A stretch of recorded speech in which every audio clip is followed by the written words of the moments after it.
Tahun 1940, Hindia Belanda sedang hamil tua. Pemerintah kolonial yang canggung akibat politik etis yang salah sasaran berada dalam krisis percaya diri.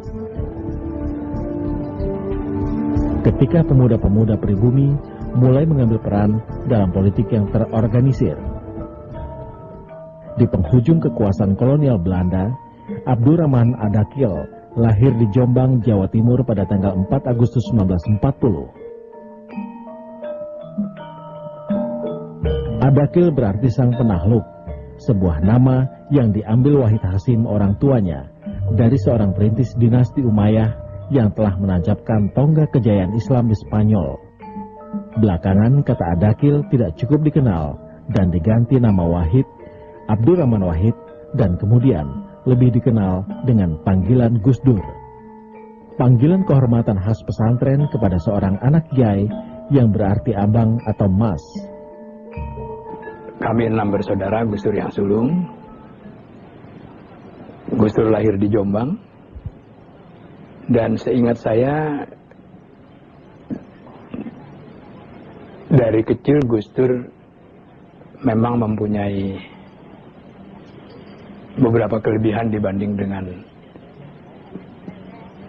anak-anak yang seusia beliau, ya. Darat itu ada lori atau kereta api yang mengangkut tebu itu. Biasa anak-anak umur sekian. Saya sering mencuri tebunya itu. Nanti oleh petugas pabrik gula itu dikejar-kejar. Ya itulah. Saya masih ingat Gus Dur pernah jatuh di rumah orang tua di Jalan Jawa, Jakarta.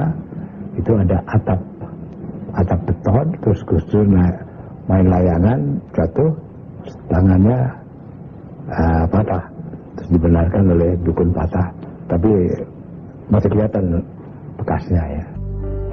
Gus Dur keturunan darah biru. Pertama kali belajar, Gus Dur kecil belajar pada sang kakek, Kiai Haji Hasim Asyar. Saat serumah dengan kakeknya, ia diajari mengaji dan membaca Al-Quran. Dalam usia 5 tahun, ia telah lancar membaca Al-Quran. Ayahnya Kiai Haji Wahid Hasim adalah putra Kiai Haji Hasim Asyari, pendiri Jamiah Nadatul Ulama, organisasi massa Islam terbesar di Indonesia, dan pendiri pesantren Tebu Ireng, Jombang.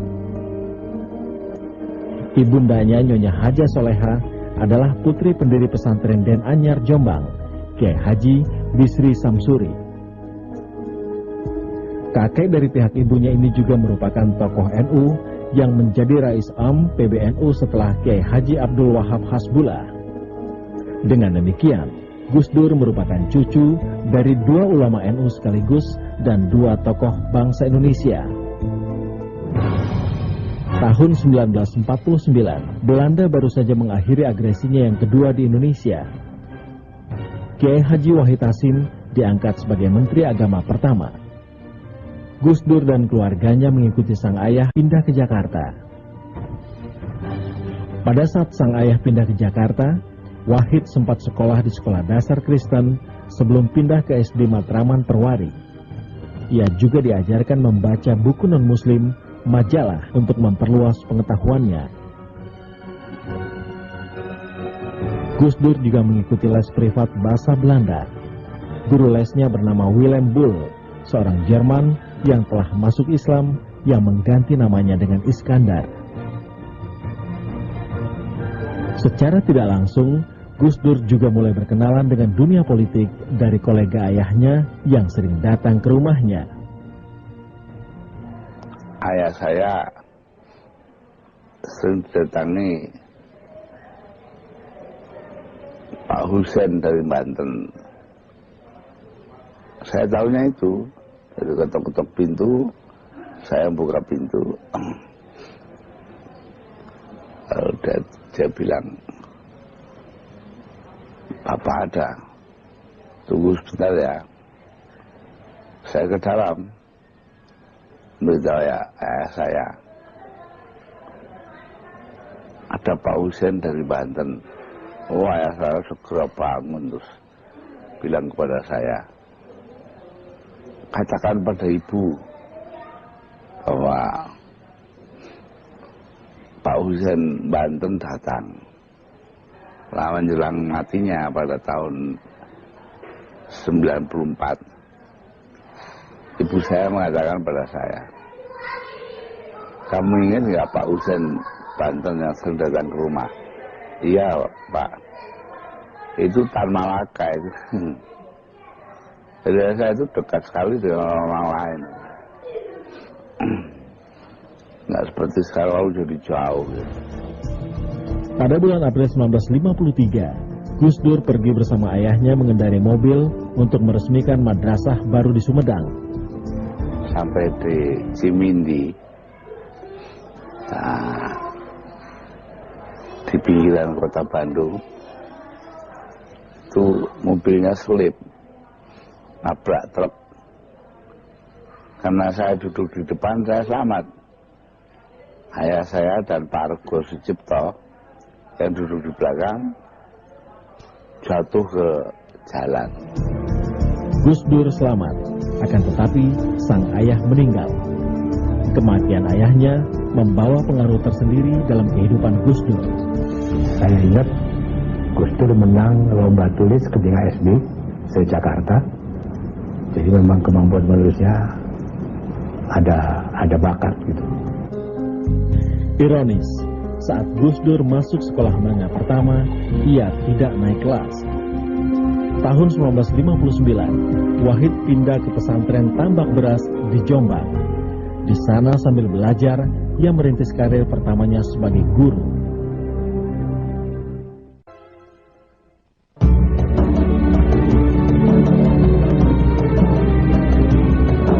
Pada usia 22 tahun, Wahid berangkat ke Mekah untuk menunaikan ibadah haji. Dari Mekah, ia pergi ke Mesir untuk melanjutkan studi di Universitas Al-Azhar. Sebelum berangkat ke Mesir, pamannya telah melamarkan seorang gadis untuknya, yaitu Sinta Nuriyah, putri kerabatnya Haji Muh Sakur. Perkawinan dilaksanakan ketika ia berada di Mesir.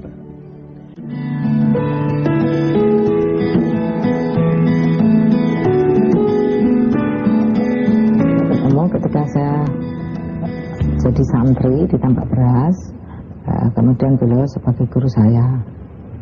Nah itu, kemudian waktu itu ya saya baru berumur 13 tahun. Beliau sebagai guru rupanya naksir gitu. Dan rumah saya kan deket ya dari pesantren. Beliau suka main ke rumah ayah saya, suka main skak atau apa gitu di rumah. Dan memang di sana kan putra-putra kiai kan banyak, dan ya, dengan saudara-saudara yang lain kadang-kadang sering juga main ke sana gitu ke rumah, tapi saya nggak tahu gitu. Naksir ya naksir.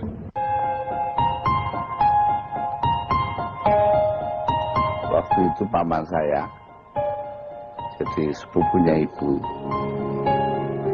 namanya Kiai Fatah Hasim, mengatakan kepada saya, kamu segera pesan istilah kalau jadi ke Mesir. Kenapa aman? Karena kalau pulang dari Mesir baru mikirkan jodoh, itu nanti kalau dapat orang yang pandai, tentu orangnya jelek. Nah, kalau cari yang cantik dan pandai, nah itu baru istri. Siapa man yang baik ya? Yaitu Nuriyah itu. Ya belakangan jadi istri saya. Pertama kali sampai di Mesir, ia merasa kecewa karena tidak dapat langsung masuk dalam Universitas Al-Azhar, akan tetapi harus masuk aliyah, semacam sekolah persiapan. Untuk menghilangkan kebosanan, Wahid kerap mengunjungi perpustakaan dan Pusat Layanan Informasi Amerika atau USIS. Sambil belajar, Wahid bekerja di Kedutaan Besar Indonesia. 30 September 1965, meletus peristiwa gerakan 30 September. Mayor Jenderal Soeharto mengambil alih kekuasaan di Jakarta dan kaum komunis diburu. Kedutaan Besar Indonesia di Mesir diperintahkan untuk melakukan investigasi terhadap pelajar universitas dan memberikan laporan kedudukan politik mereka. Perintah ini diberikan kepada Wahid yang ditugaskan menulis laporan. Wahid sangat terganggu dengan tugas itu. Ia juga merasa tidak cocok dengan metode pendidikan di Mesir. Pada tahun 1966, ia mendapat beasiswa di Universitas Baghdad. Wahid pindah ke Irak dan menikmati lingkungan barunya. Ya, saya itu kan sekolah di Irak. Setelah 2 tahun setengah sekolah di Kairo. Jadi punya rasa bahwa itulah masa keemasan, masa pencerahan dari Gamal Abdel Nasir di Mesir, diteruskan di Irak.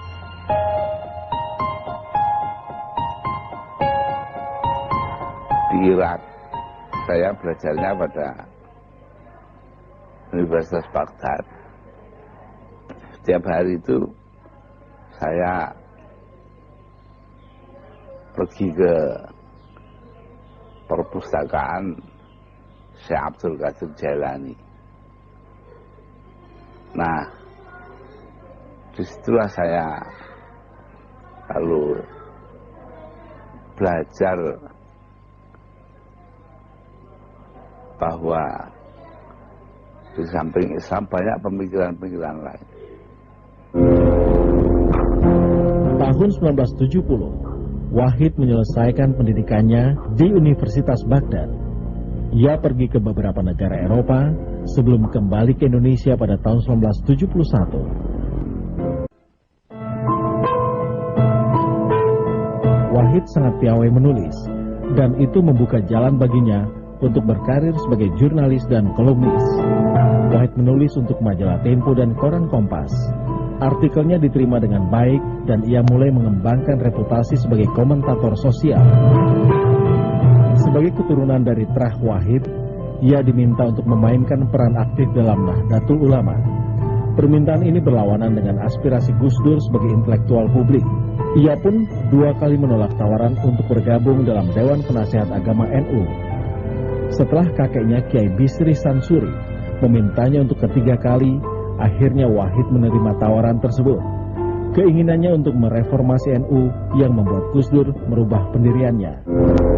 Wahid kemudian meninggalkan Jombang dan menetap di Jakarta. Saya juga protes.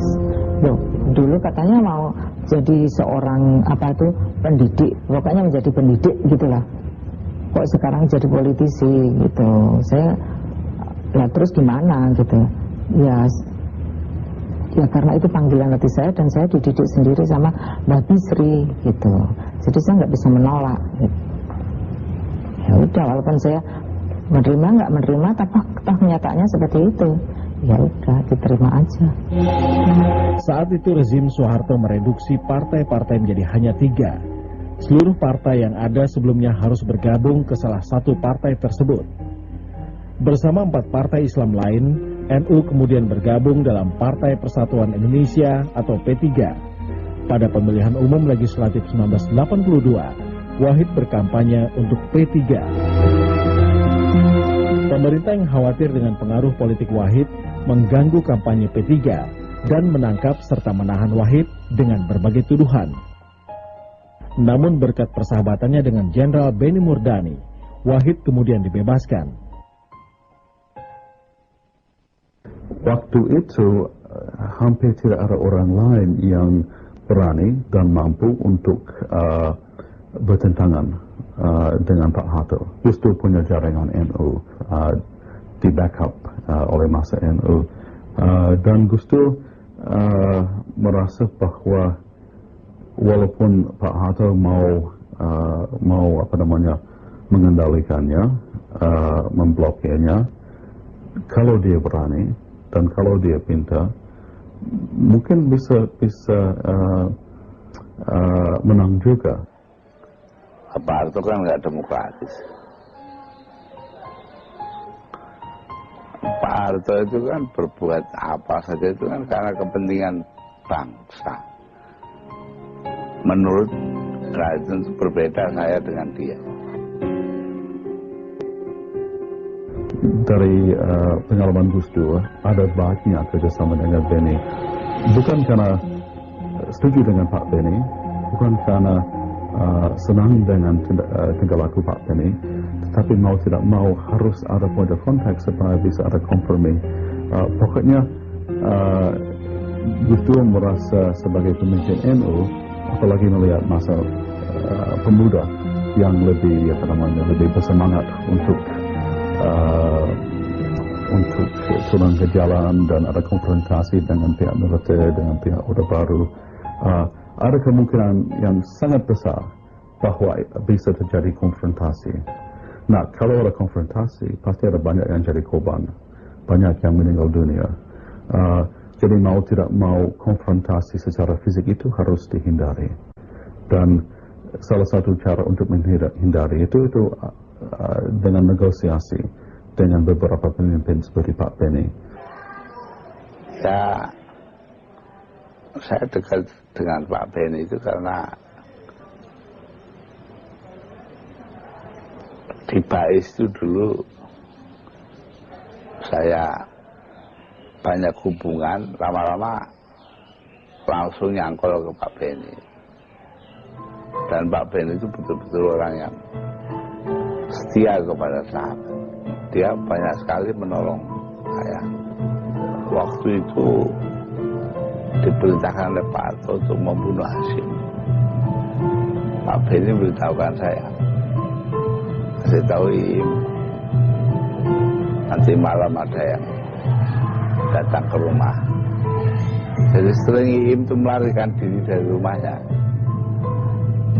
Tapi saya bilang sama dia, sama Iim, jangan dendam pada suatu. Pada saat itu banyak orang yang memandang NU sebagai organisasi yang stagnan. Dewan Penasihat Agama lalu membentuk tim 7 termasuk Wahid untuk mengerjakan isu reformasi dan membantu menghidupkan kembali NU. Pada tanggal 2 Mei 1982, pejabat-pejabat tinggi NU bertemu dengan Ketua NU Idam Khalid dan meminta agar ia mengundurkan diri.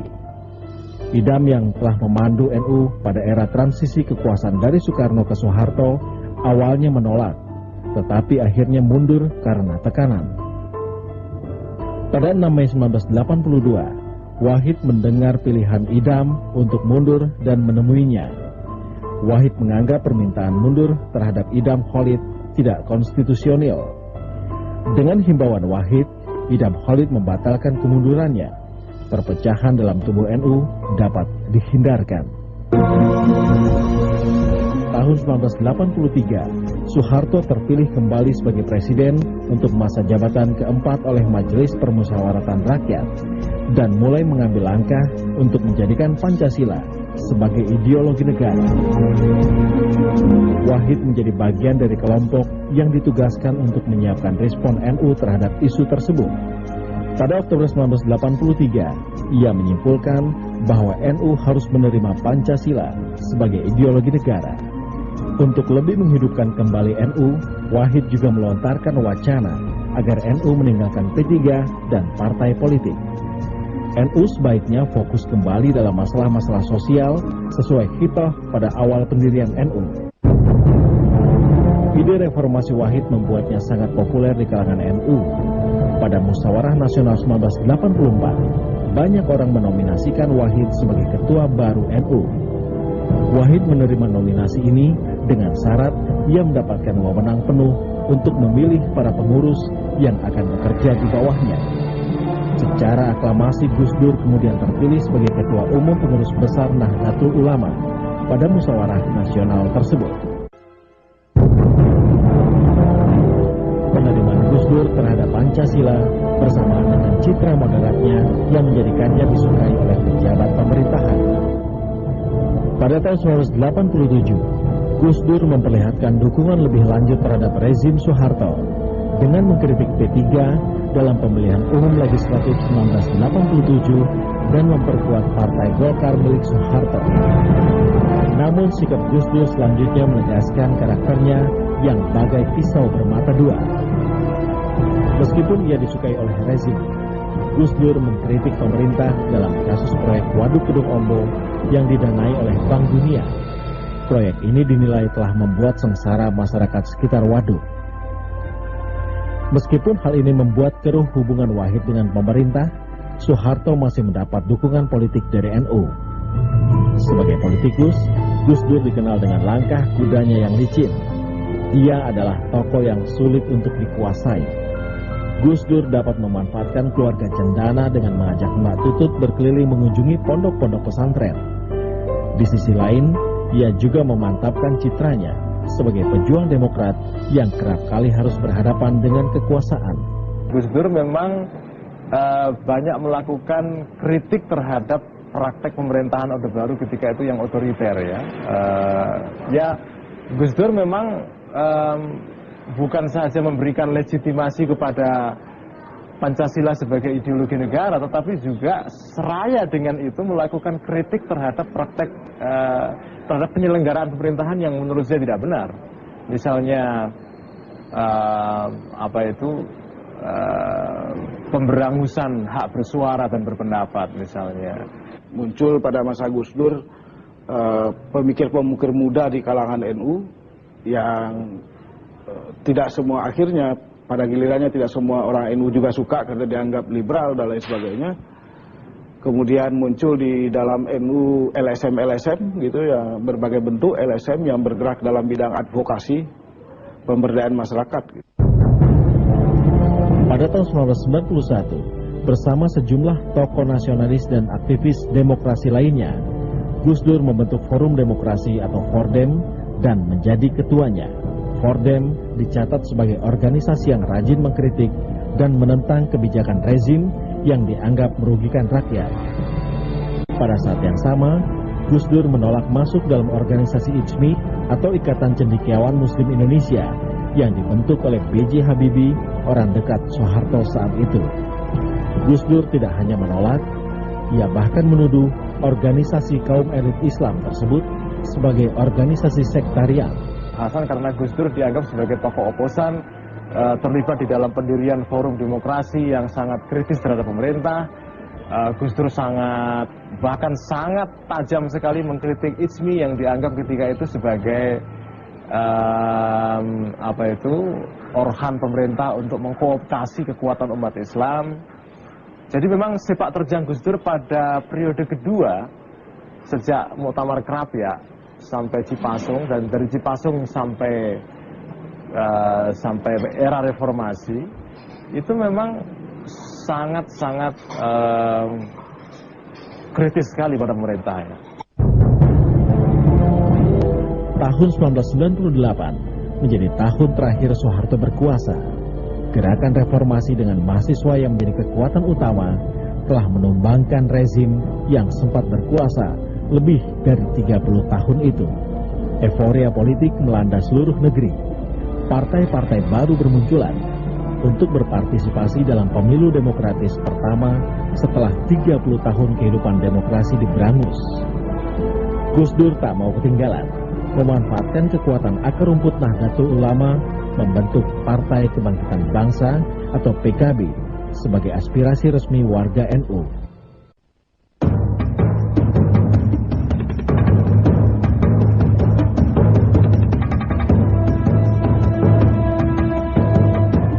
Konstelasi politik makin panas dan tak menentu menyusul lengsernya Soeharto dari kursi kepresidenan Republik Indonesia.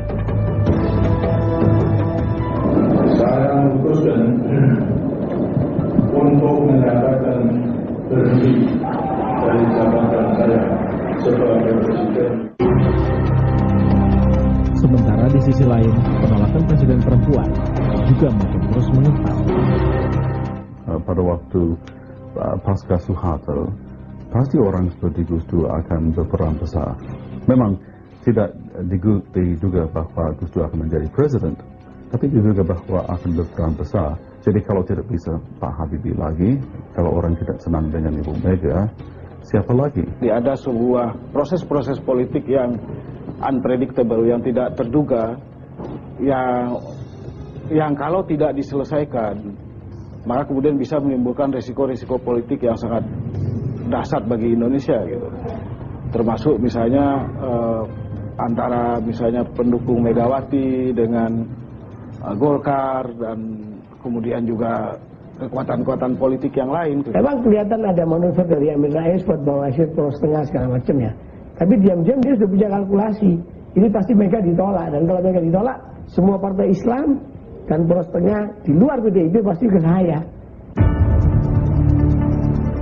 Sidang Umum MPR 1999, poros tengah mengusung Abdurrahman Wahid sebagai kandidat presiden untuk menghadapi kepopuleran Megawati Soekarno Putri. Kemunculan Gus Dur semula hanya umpan dari sebuah konspirasi kepentingan politik untuk menghadang kepopuleran Megawati. Dengan kelihayannya, Gus Dur bisa memainkan bola liar itu bermanfaat bagi dirinya. Kalau Gus Dur dijadikan presiden, Gus Dur kan kelihatan sakit, kurang kuat, kan sudah ketinggalan sudah mengalami banyak tantangan dari segi kesehatannya, tidak bisa melihat lagi dan segalanya, dan cukup nyentrik. Dan justru karena itu akan menjadi seorang yang bisa dikendalikan atau dipergunakan untuk kepentingan politik pihak tertentu. Menjelang jadi presiden itu saya 5 kali Mas tanya ke Gus Dur, itu Gus, saya pengen mau jadi presiden bener.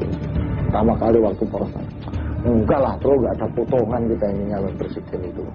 Nah sekarang saya sudah punya calon Mbak Mega, tapi situasinya begini, ini sudah berhadapan-hadapan.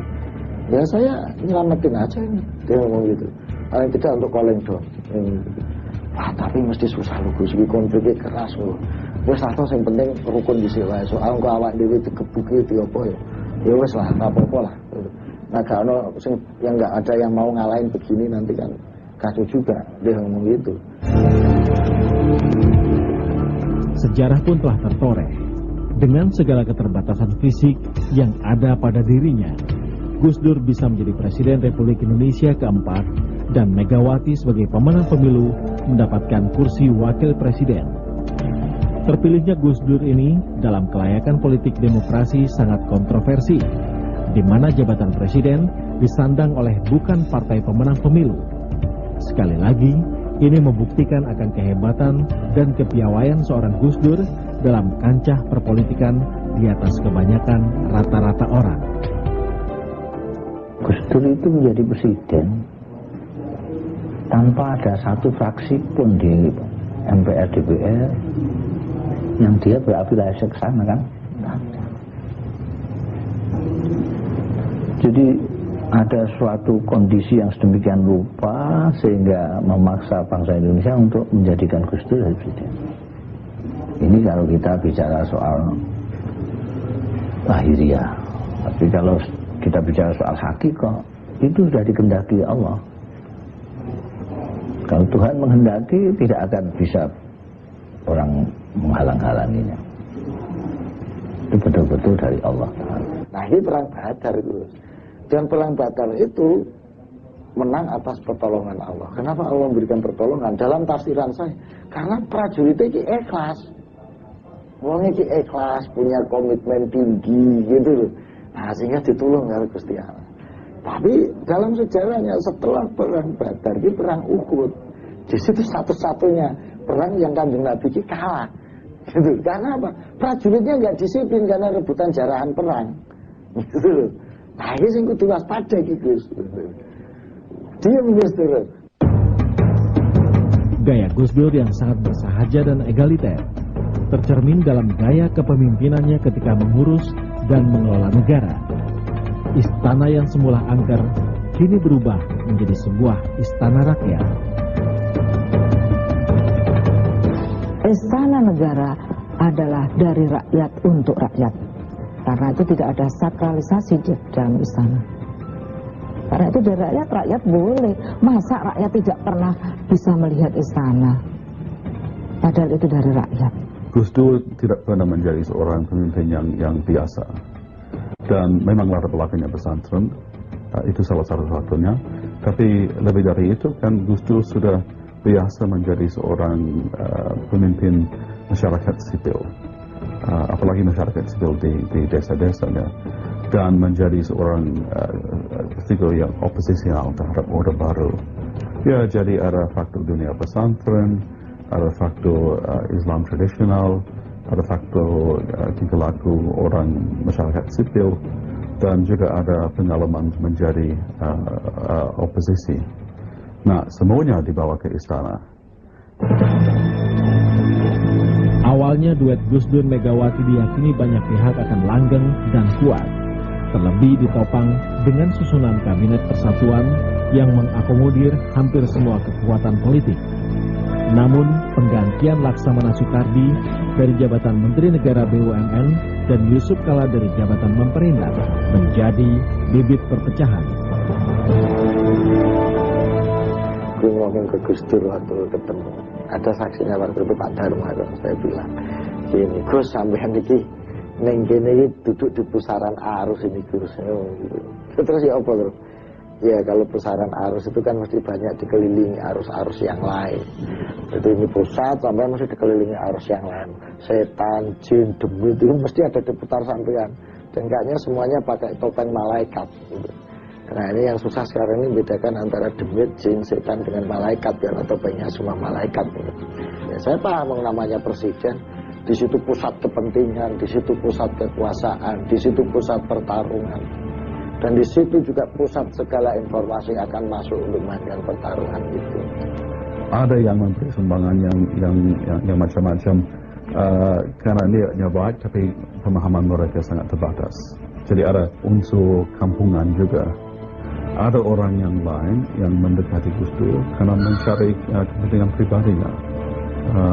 Jadi sumbangan mereka memang macam-macam, tapi boleh dikatakan bahwa akhirnya mereka mencari kepentingan pribadi dan ada distorsi informasi yang diberi pada Gus Dur didistorsikan untuk kepentingan pribadinya. Gus Dur itu orang yang pendiriannya sangat kokoh, tidak mudah dirubah pendiriannya oleh orang lain. Kalau sudah mengatakan merah ya merah, kalau sudah mengatakan hitam yang hitam. Kalau pendirian seperti itu, apakah ada orang yang bisa membisiki beliau? Kerenggangan hubungan dengan wakil presiden makin tersiar keluar, dan dukungan politik dari legislatif kepada Gus Dur juga semakin melemah. Puncaknya adalah anggota legislatif meminta MPR menggelar sidang istimewa untuk meminta pertanggungjawaban Presiden Gus Dur soal kasus Bulog Gate dan Brunei Gate. Gus Dur pun melawan dengan mengeluarkan dekret presiden karena menilai tindakan DPR dan MPR itu dianggapnya melanggar Undang-Undang Dasar.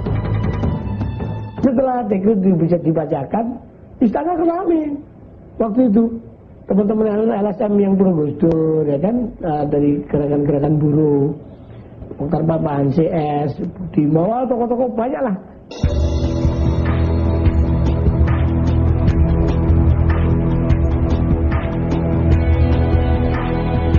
Tanggal 23 Juli 2001, MPR mempercepat penyelenggaraan sidang istimewa.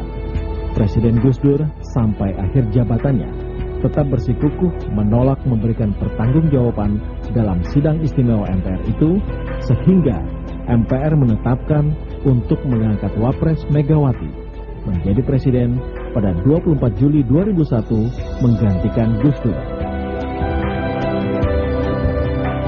Tahun 2001 sehingga bulan Juli sudah cukup jelas bahwa akhirnya Gus Dur akan didorong sehingga terpaksa untuk lengser. Nasihat dari beberapa kiai berpengaruh dan keluarga dekat meluluhkan sikap keras Gus Dur untuk tetap bertahan di dalam istana. Ya, memang seingat saya beberapa hari sebelum sidang istimewa MPR memang terasa ada ketegangan di lingkungan istana, tetapi saya rasa walaupun suasananya tegang, tapi semuanya masih berjalan seperti biasa.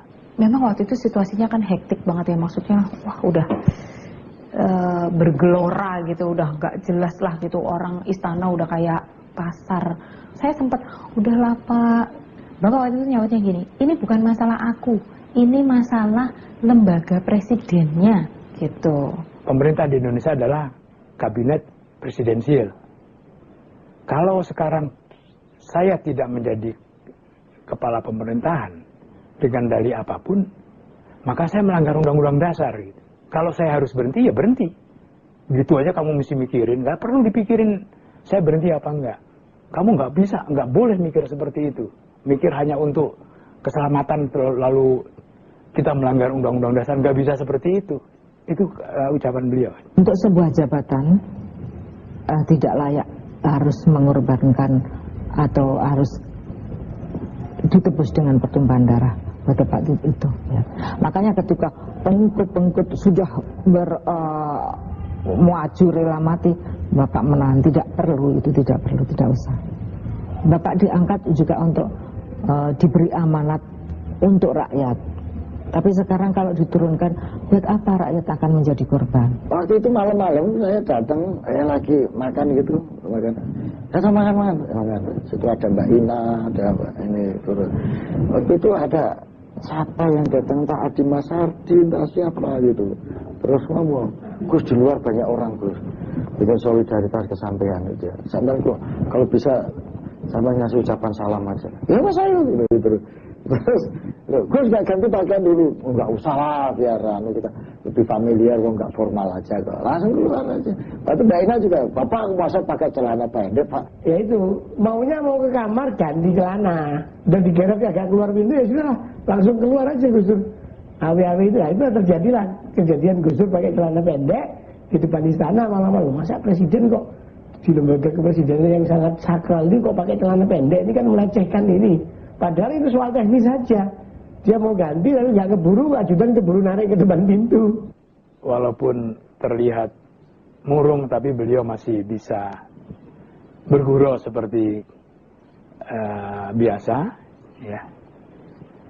Kemudian kami